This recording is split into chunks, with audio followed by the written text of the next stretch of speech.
proving the Bible true, archaeology and history. Do you think it's possible to prove every last bit of the Bible true with archaeology and history?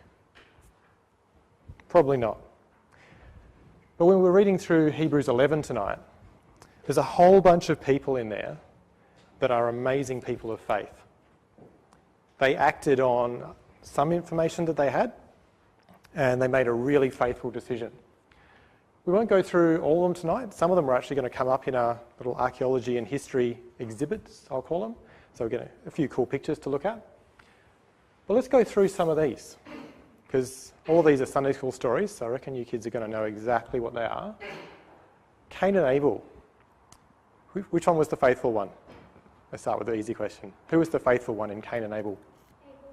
Abel. What did he do that was good? He did the right offering. So he had faith in God and it gave the right offering. Why do you think he believed in God?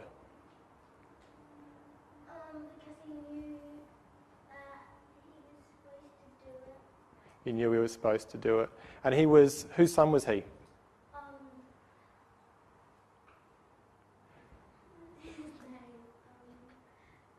Adam and Eve. And they used to walk around in the garden and talk to God. So God told them directly, this is what I need you to do. And their faith was learning how to do that. But do we have angels walking around and talking to us? Not that we know of. So we've got to have a different kind of faith, don't we? What about Noah? Can we remember what Noah did? What was Noah's faithful act? They built a very big ark. Huge, huge ark. In the middle of a drought. Yep. In the middle of a drought. Who'd ever seen a flood that filled the whole earth? But who told him that there was going to be one? God gave him a promise. God's given us promises. God's promised he's going to send Christ back to the earth and put a kingdom on the earth. That's a bit like a flood that nobody's ever seen before. So we've got to have a similar kind of faith that Noah has. And you have to think to yourself, well, what made Noah convinced that he, years and years and years of work building that ark, what convinced him that God was going to keep his promise and send the flood? Let's do Abraham and Sarah.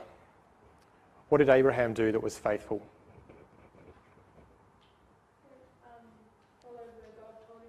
Went where God told him to. So he was another one that God told him sort of face to face in person, gave him some exact instructions and off he went.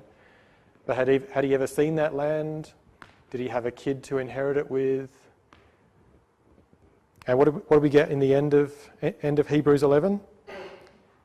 They didn't receive the promise. At the end of his days, over 100 years old, he had to buy a plot of land to bury his wife in because God hadn't given him any of it yet. But he gets it at the same time we do. So the question tonight is, as we're looking through some of these mini-proofs, we'll call them, what's enough for you? What's enough to make me believe? What's enough to make you believe that, a few of these things are right? That's enough to say that God's going to keep his promise to me. And maybe we'll look at one example of a man that was called Doubting Thomas. We call him Doubting Thomas today. Do you remember who he was? He was one of 12 particular people. He was one of Jesus' disciples. Do you know why we call him Doubting Thomas? Yep, come back to John chapter 20 and we'll read about his story there. Because there's an important few words from Jesus that we want to read through when we look at John. So this is after Jesus has been resurrected and he's walking around talking to his disciples, but he hasn't seen all of them yet. And Thomas, in verse 24 of John chapter 20, he was one of the 12. He wasn't with them when Jesus came the first time. So they've all told him, hey, look, Jesus has come back. And he wasn't there. And the other disciple says, we've seen the Lord. But Thomas says to them, unless I see in his hands the print of his nails, where he was hanging on the cross, and I put my finger into the print of the nails, that maybe would hurt if you were still mortal. And I've put my hand into his side, where the centurion stuck the spear in, I'm not going to believe that this is my Lord Jesus Christ. 8 days later, and Jesus comes to them, and he stands in the middle of them and says, "Peace be to you." And did he say to Thomas, who wants to read verse 27 for me? Someone keen to read verse 27?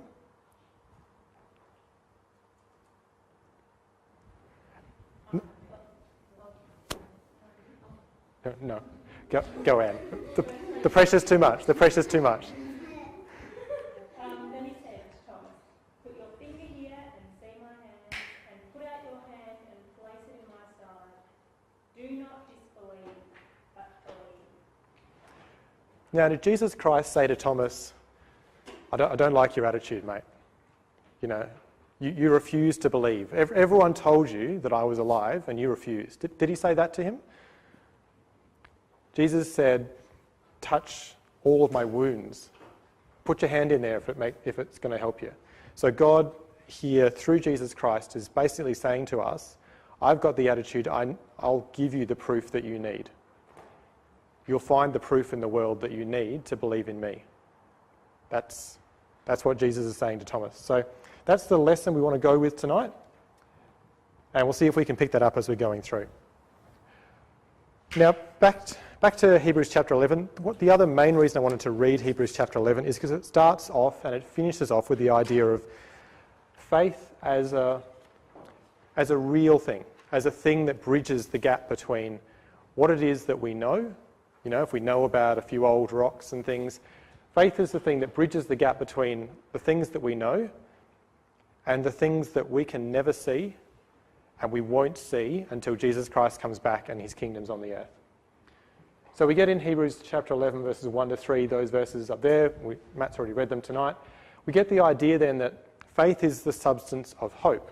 What's hope mean? What's a hope? What are you hoping for your birthday? Something that you wish it could happen. It's a positive wish, isn't it? But faith can be a substance of that, a thing that you can hold on to that bridges the gap to get there. Faith is the evidence of things we haven't seen. When do we normally talk about evidence?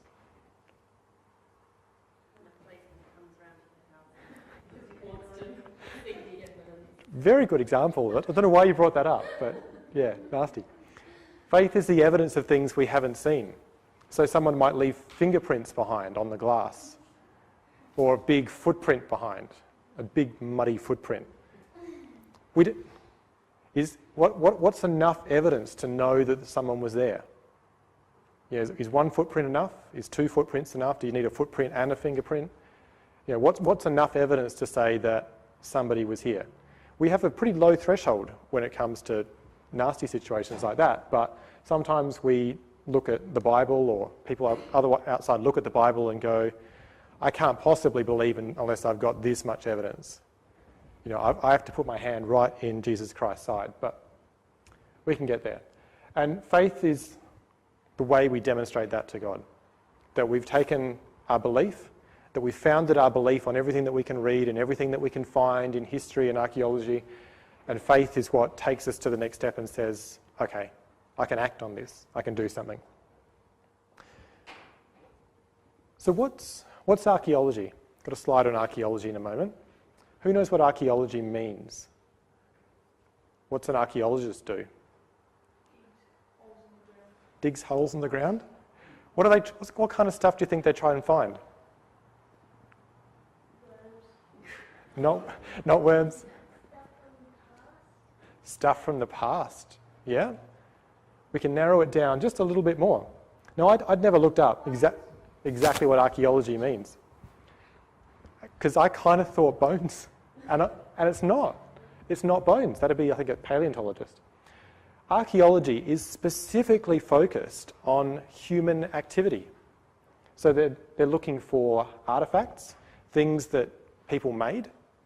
Who's ever made something, like a piece of clay in school, or brought home something? Yep. Stuck it on mum and dad's fridge because they loved it. Man-made things. That's an artifact. That's an archaeological artifact. You just have to make it survive a few thousand years and it'll be awesome. They look at architecture. They're looking to see architecture. Imagine in a million years what this place would look like when all the walls had fallen over and everything had rotted away. You might still be able to see some foundations maybe. That'd be some architecture that you'd find. There's biofacts and ecofacts. I thought these were interesting. They might find some seeds or some burnt wood that describes how people were using nature at the time. So that could be an archaeology. And cultural landscapes. Whose mum loves gardening or whose dad loves gardening? Yeah, look at you all. I'm rubbish at it, okay? So, gardening. Do you like gardening? So sometimes in gardening people have rock gardens and they landscape it and they make it all look beautiful. They might have a little hill, a little golf course. That'd be a cultural landscape in the future. Something that shows that people were there and they modified the landscape to suit them. So this is all things that we can find in archaeology. So now let's hit one of the cooler ones. Yeah, it's another one. Now, this one you might find a bit interesting. This is halfway between archaeology and history. So remember we talked about Noah before. We can read about Noah right back in the beginning of Genesis. Genesis chapter 6, we get the story of Noah, if you want to read through. Bit of a long story, so we might not. But up here on the screen is actually a companion story. Now, if you knew all about the story of Noah, and then somebody else turns up, and they come up with a story that's almost exactly the same. Or maybe you've both handed it in to the teacher at school, and their story looks exactly like your story. What would you think happened?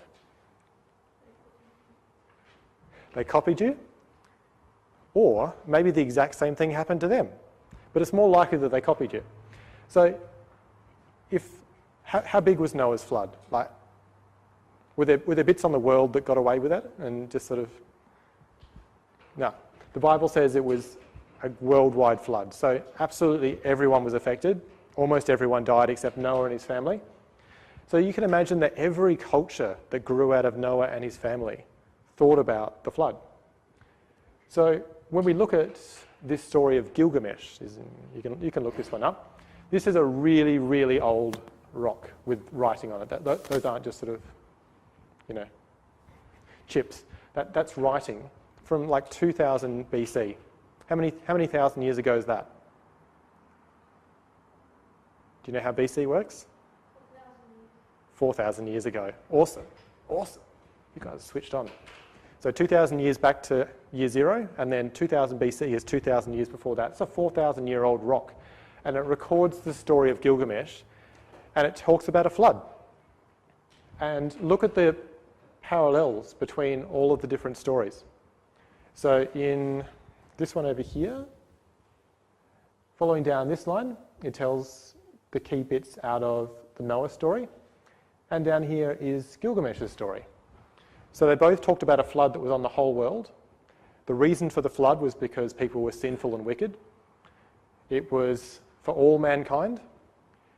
It was because of a god. So they thought it was a different god because they were pagans, but we'll forgive them that for now. There was one person that was the hero in it, and that person was good. Noah was a good man. That person was given the particular task to build a boat, and they complained about it. Bit of a, that's a big boat. It was a very large boat. It had compartments inside. It had one door. Who built a boat with just one door? Had windows. It was coated with pitch on the outside, so a very normal way to build a boat, I suppose, if you were a boating person. They only took their family and a few other people. It was filled with all the animals, which was necessary for creation to survive. It rained. There was a difference here in the story between how long the flood was, but yeah. And they used birds at the end. Now, is that enough key points that are about the same to make you think they've heard this story before? Which means 4,000 years ago, people knew about the story of Noah. They just kind of put their own names on it and told their story a different way. So if we're trying to tell somebody that this Bible, people knew the stories of the Bible 4,000 years ago, that means somebody didn't just make it up recently and go, oh, I like the sound of that. This is an old book, and other people thought about it the same way. Now, archaeologically wise, there was quite a long time where the name of David wasn't recognised outside the Bible. So who was David? Can you remember who David was? David, the son of Jesse. And what was his role? What was his title? The king of Israel. So God set him up to be the king. Now, years ago, people said, who's that? You know, it says so in your Bible, but who's this David guy? But if we look at 2 Kings chapter 9, what we get is a parallel story to this little stela, which was found at Tel Dan. Now, who knows what a tell is? Anyone know what a tell is in archaeology? It's like a big mound. So when you see, if you're looking at maps of ancient cities and you see tell something, that means a big mound where that city kind of used to be. Because that's kind of what happens to cities over thousands of years when nobody lives in them. They just end up as big piles of dust. So Dan, who knows what Dan is? Remember who Dan was in the Bible? Dan was one of the sons of Jacob. He was one of the 12 tribes of, leaders of one of the 12 tribes of Israel. So he had a city named after him. That city kind of fell into the mud. It became a tell. In this tell, they excavated it. They found this stela, which is a rocky thing. And it tells the story, or corroborates the story, that we can find in 2 Kings chapter 9 and verses 14 to 29, which is a lot of verses. But it talks about Joram, it talks about Jehu, it talks about Jehu riding his chariot and heading off to kill Jezebel and killing other people. And here you've got a number of names as well. So you've also got Hazael, the king of Syria, up there. And I think Hadad appears in the record as well, if I'm not mistaken. Can't remember. Thought when I looked at it. It's got Ahaziah down here. We've got Joram. We've got the house of David. So all of these names have been found in a rock that was from 800 BC, so 2,800 years ago, which kind of, again, is saying this was a record that was legitimate at its time. When the writer behind the King's records, and probably was a few, was writing that, they were writing about something real. We know it was real because there's a rock that's old enough to prove that those names existed at the time. Sometimes you also get little things like this. Now that looks kind of big. It's actually about this big. So, size of a coin. And it tells us that, pretty simply, this was belonging to the governor of the city. Now, what's a governor?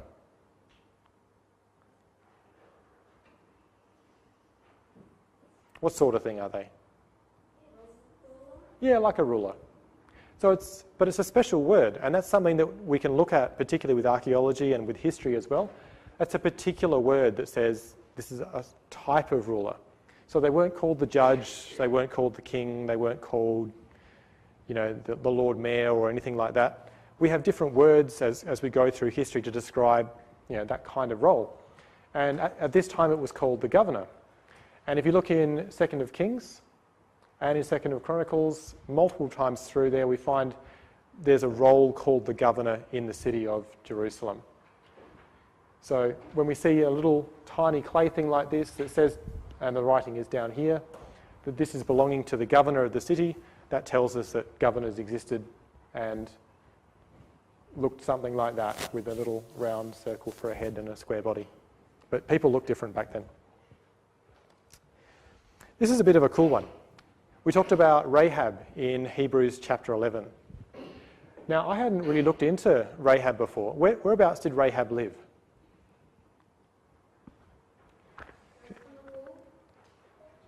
On the wall of Jericho. Now, who's ever tried to live on a wall before? What sort of picture did you have of what Rahab's house might have looked like? Did you have a picture in your head of what living on a wall looked like? Yeah, a really thick wall. What about a picture like that one up the top there? Where they talk about this big rampart down here. This big rampart, and then a big high wall, and then a huge gap like an inner space, and then another wall.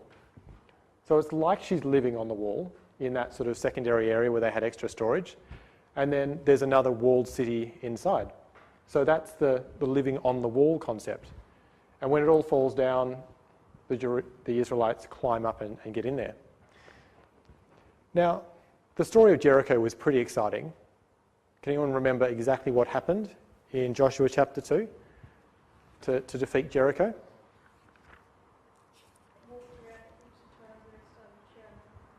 They walked around it once a day for 6 days, and then on the 7th day they walked around it 7 times and then shouted, and God pulled the walls down for them, basically. And then up they climb and they get into it. And then what happens towards the end of it? So they cross over. Joshua chapter 2 was when they were in there. Joshua chapter 6 is when they're actually destroying it. So they had to go through really quietly. And they took the city. In verse 21, they utterly destroyed the city. And in verse 24 of Joshua chapter 6, they burned the city and all that was in it with fire. Only the silver and gold they took out. And they spared Rahab. So if you've got a city that you don't capture and build on, but you pull all the walls down and you burn it, you've given yourself a number of ideas that have to be proven by archaeology. So when the archaeologists find walls that have fallen over and been burnt, then you've got a corroborating record back here that says this was Jericho, the thing fell down. They can't prove that God's divine power caused it to fall down. Archaeologists can't do that. But they can show that the walls have fallen down and been burnt, and that's how people got in. So pretty exciting. Also, kings have a really cool habit of bragging about things that they did. So here in a temple in Karnak's in Egypt, we have a hieroglyphic kind of brag wall, basically, by this pharaoh called Shishak. Now, there's just a little thing as well. Remember how we talked about how the word governor was a particular name? Well, if you look up 2 Kings chapter 12 and verse 1, you get directly in the record here, 2 Kings chapter 12. Am I in the wrong spot? No, possibly.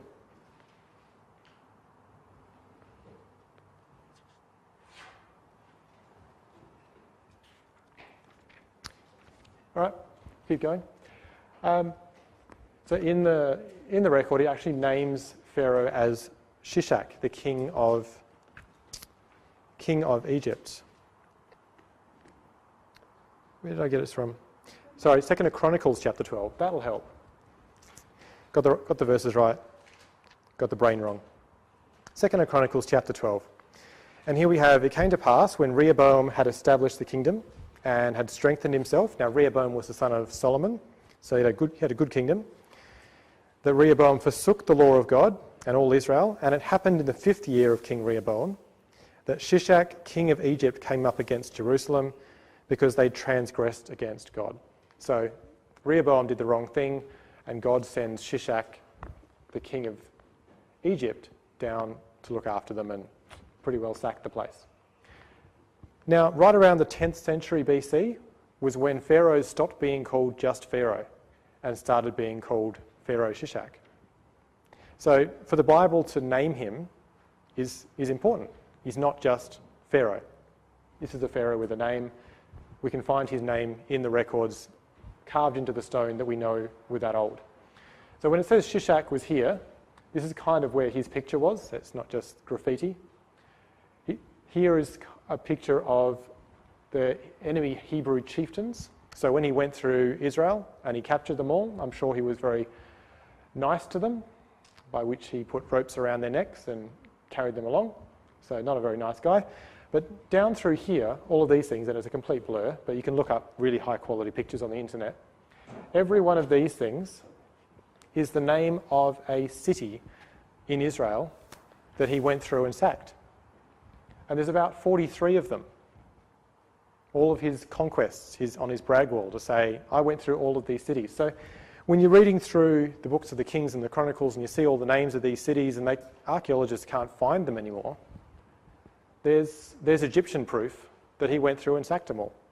And there they all are listed. Here's another fun one. So this is a really popular one to do if anyone visits Israel. Who's been to Israel? Who's been in here? Pretty cool? Pretty cool. Susie loved it. So this is the Siloam Tunnel, or Hezekiah's Tunnel.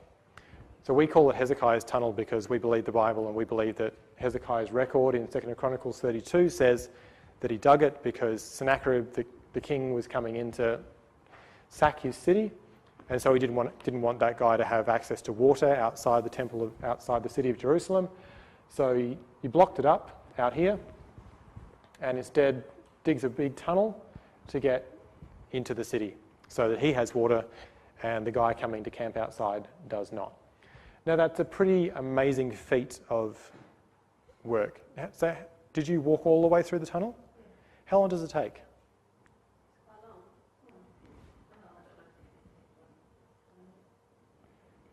And as you're going through, you're seeing, a man-made tunnel. Yeah. They didn't get the dozer out. No. There was no. It was. Some parts your arms are touching the sides, and your head bobbed down. So it's not always that wide and high. You can screw that with your legs. Yeah, keeps them light, keep them going. Now they didn't find this tunnel until 1625. And they didn't explore it properly until 1838. So that's thousands of years after Hezekiah made this tunnel. Is it true that they found an inscription with both ends met? That is this one here, which looks like a sort of beige blob, but this is actually the Siloam tablet, I think, or Siloam inscription. So, and you can read that one down here, just read it out. So the tunnel. And this is the story of the tunnel. And there's bits missing, the axes were against each other, and while there were 3 cubits, which is this long, left to cut, the voice of a man called to his counterpart, for there was something in the rock on the right, and on the day of the tunnel being finished, the stonecutters struck each man towards his counterpart. So they were working towards each other, and you can see the meeting point is recorded up here. So these guys were obviously working a bit harder because they did a longer bit, right? But they met together over here, axe against axe, and then the water started to flow through. So, yeah, essentially, they're in the dark, they're underground, and they've very cleverly managed to dig towards each other from 2 different ends. Now, very, very ancient form of GPS. I mean, you can imagine if these guys just sort of kept going over this way and these guys kind of kept going over this way, that's not good. But somehow they managed to hear each other, ended up in the right spot and dug. So very clever people back in those days because getting it wrong was hard work. So you can read about that one in 2 Chronicles 32, almost there. It's only a couple of verses.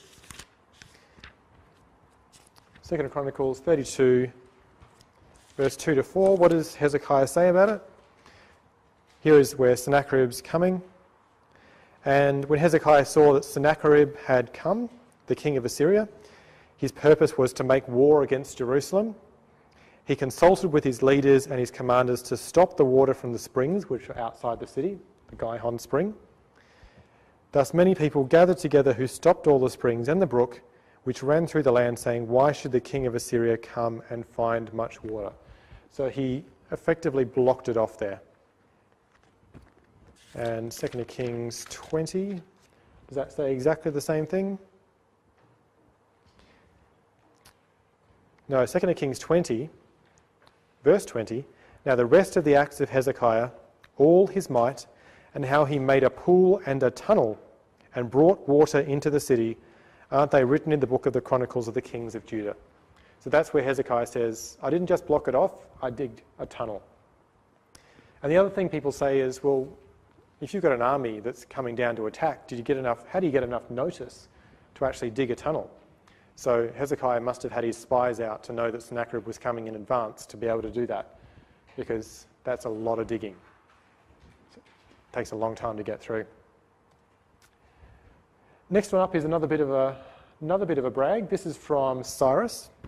So if we go back to 2nd of Chronicles. Now, the nation of Israel was overtaken a number of times, and one of the ways they got sent back was when Cyrus, the king of Persia, agreed to send them back. 2nd of Chronicles chapter 36, verse 22. In the first year of Cyrus, king of Persia, the word of the Lord by the mouth of Jeremiah might be fulfilled. Jeremiah had prophesied and said, God's going to send us back, you just wait. Cyrus, the king of Persia, made a proclamation. Thus says Cyrus, king of Persia, all the kingdoms of the earth the Lord God of heaven has given me. He's commanded me to build him a house at Jerusalem, which is in Judah, which is among you of all his people. May the Lord his God be with him. Off you go. He says, build you a temple, off you go. I'm releasing you as prisoners. Now, the Cyrus cylinder says something a little bit different, but it does corroborate the story. So reading through there, he says, from Shuanah I sent back to their places, the land of Blah, the city of Blah, as far as the border of the land of Kutu, the sanctuaries across the river Tigris, whose shrines had earlier become dilapidated, the gods who lived therein, and I made permanent sanctuaries for them. I collected together all of their people and returned them to their settlements. So this is Cyrus saying, I have a policy of not upsetting these other gods of other nations whose temples have fallen over. So when he's come on the throne, perhaps because he's a very superstitious fellow, he's gone, I need those other gods to be happy. I'm sending their people back to build up temples for those other gods, which is what he did for the Israeli people. And we would say that Cyrus had a bit of divine inspiration behind that. God actually directed him to achieve that. But Cyrus thinks it's all his idea, so that's what he wrote down. Now we'll do a little bit of history now, just because we looked at a few archaeological bits. So history is defined as writing things, so it's not quite as exciting as bits of old rock and temples. History is different from prehistory. Prehistory is the point where people weren't writing about things. History is the point where people started writing things. So if you're looking at your Bible and you wanted to know what was prehistory and what was history, maybe to this side of the room, where's the split between history and prehistory in the Bible? I can only say that history began since Yeah? which is the beginning. It's about when Moses starts writing about it.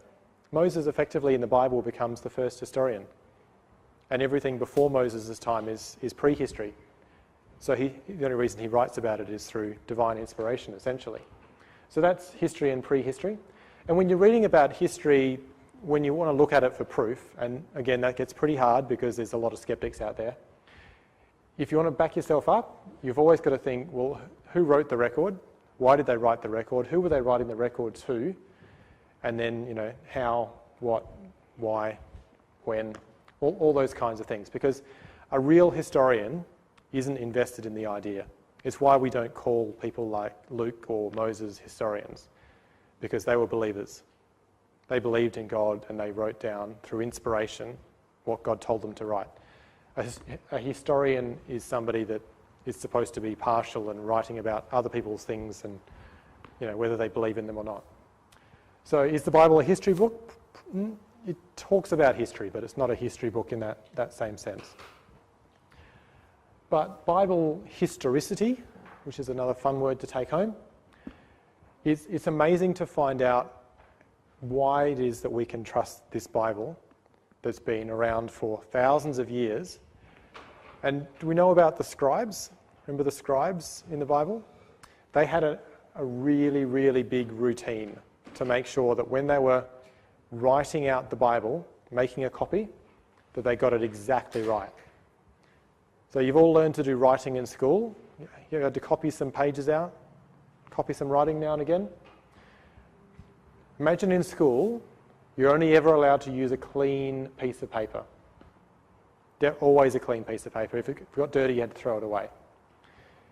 You had to count the number of columns or letters that you wrote in each line, and you couldn't do more than 60 lines on a page. You did more than that and they threw it out. You had to use only black ink, so no blue pencils, no pink ones, sorry. It was always had to be black, and they even had a special recipe for it to make sure it lasted properly, because they didn't want the ink to fade. They had to read every word while they were writing. That makes it take a bit longer. Before they wrote the name of God of Yahweh, they had to wipe the pen and wash their bodies. Just because this was the most holy word that they could write. So they had to be so careful, and they would wash to make sure. Every 30 days they had to have a review to make sure that their page was right. They couldn't go more than 30 days without a review. If 3 pages in their big long scroll needed correction, toss it. You're not allowed to make mistakes when you're writing out God's word.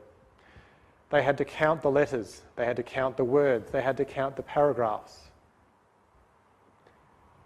And the middle paragraph, the middle word and the middle letter all had to be exact between the old copy and the new copy. If the letters were wrong, that means something was out of sync. Throw it away. The documents could only be stored in special places, and they were never allowed to be destroyed. So that's why we have copies available today. You couldn't ever destroy a Bible in those days. It had to be put into a tomb or put somewhere that it was special. So that's one way to keep a really, really old book going copy after copy after copy before they invented the printing press. So an amazing record and a way of doing it. And again, we come back to this idea of names and titles like governors or kings or Shishak, the Pharaoh. In a number of places, we can see archaeological records that back up the exact name and title. So Luke refers to Lysanias being the tetrarch of Abilene. Now that's a very specific detail to write into your gospel record, and Luke writes a lot of those details. But they found an inscription near Damascus that refers to Lysanias the tetrarch. So from right around that time, which means we know that Luke was writing in the time period that he would have known about this Lysanias guy. It's because the challenge that comes at the Bible from people outside who say, what do you believe in that for? They say all those prophecies, they were written after it happened. All those stories, they just made them up afterwards. But you can't do that unless you know these details as you're writing them, because you're living them and you're part of that life. So Paul writes to the Romans, he speaks of the city treasurer Erastus, and up in the top left-hand side there is a nice bit of pavement saying Erastus paid for this. So he was one of the treasurers. In Acts chapter 21, the Jews accused Paul of allowing Trophimus, a Gentile, into their temple. And what have we found? An inscription that says, no one is allowed to enter temples. Anyone who's caught doing so can be killed. So no foreigners allowed. We've found the sign. We've got Luke addressing Gallio with the title of proconsul, and we've inscriptions to back it up. And when Luke calls Publicus, the chief man of Malta, the first man of the island, he's using the exact right term. And we've got inscriptions that recommend that is the first man, is the right thing to do. And when it comes to really, really important people like Jesus Christ, We've got multiple external records, even of people that didn't like Christians, who say, like in that second one there, Cornelius Tacitus talks of Christus, the name looks very similar, put to death by Pontius Pilate. Remember him? But the pernicious superstition broke out again. Pernicious isn't a nice word, by the way. It kind of means nasty. So this nasty Christian business, he said, it just won't go away, even after they put Christ to death by Pontius Pilate. And when we look at Justin Martyr was a believer, but he makes references to the acts which were recorded under Pontius Pilate. So he was making reference to a book that people could have looked at and gone, oh, I'll just look up the acts of Pontius Pilate and look down where he crucified this particular prisoner. There's Jesus Christ. So he was writing at a time when this was a verifiable fact.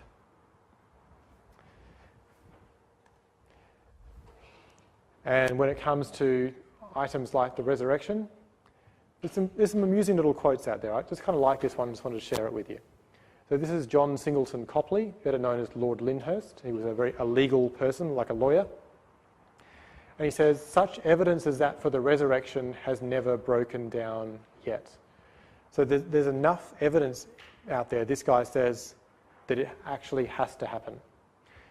And something that always appeals to me is I think about Jesus' disciples. So we talked about Thomas. We can think of probably lots of other disciples. So Jeb, if I said to you, I want you to go out on the street and tell everyone about Jesus Christ, but every time you open your mouth, I'm going to hit you. And after you've said Jesus Christ's name 5 times, I'm going to kill you. Are you still motivated to go out and talk about him? Not really. Not really. So imagine these disciples, and they had pretty rough lives. They didn't die old men in their beds. They were tortured and they were killed and they were cast out. They weren't rich, they weren't famous. They were given the Holy Spirit, but hardly had a bed to lie in. And yet these people went out and preached and said Jesus Christ was raised from the dead, and this is something worth believing in, even though people were going to kill them for saying that. So do you think this Christian religion would have survived if those people had gone, we know he didn't really raise from the dead. We saw him buried in that tomb and he never came out. If people who saw their Messiah die and went into mourning and they were all sad, they basically got together and hugged each other and went, this is it, we're gone, it was all a waste. If those people had never seen Jesus Christ raised from the dead, there's no way that we'd still have this today, because they would have just gone, time to go home. There's nothing. Something had to motivate them to go out and preach. If Jesus Christ had been raised from the dead and told you, hey Jeb, even though you're going to suffer, I want you to go out and tell people the good news about me. Might change your mind? Might change your mind. We hope we change your mind. But still, we've got to take the next level in faith.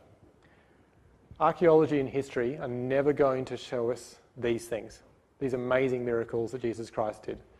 One, that he was born as the Son of God. There's no archaeological record for that. That he healed the sick, that he walked on water, that he calmed the storm, that he forgave sins.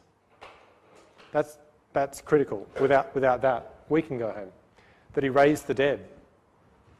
If he didn't do that, we've got no hope. That he rose from the dead and that he's sitting on God's right hand in heaven to hear our prayers.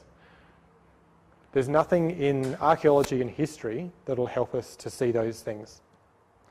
So we've got to make a bit of a leap of faith then. We can find enough, hopefully, in archaeology and history to give us a basis, to remove some of the doubts, to say, that's right, that's right, that's right, that's right. I haven't found anything that's falling apart yet. The promises must be good. Think of what Abraham and Sarah and Abel and Cain had to work with. Think about what made them have the faith. But there are always going to be things we can't see. Can we see God and the angels? But hopefully we can see what they're doing in the world. We can't replicate creation. We'll never see creation again unless God in his amazing power and wisdom does it again on another world. But how do we know that creation was there? That's a trick question. You have to wait for Jamie next week. There are things we can't even imagine, like being in the kingdom, because it's so good. And there are things that we can't do for ourselves. And so we have to have faith that says God can do these things because he's promised them. So this is the last one tonight. So can we prove the Bible true with archaeology and history? Or can we prove enough of it to believe that there's a God that created and helped people inspired people to write this Bible? That this Bible is the only divine revelation that we've got? And that if God went to so much trouble to write this and to look after it and save it through those scribes copying it out in detail, that's enough for us to have some faith and to respond to it. So I started off hoping I wouldn't fail, but yeah, let me know how we went. We can't prove it true, but hopefully we can prove it enough to get us through. So thank you.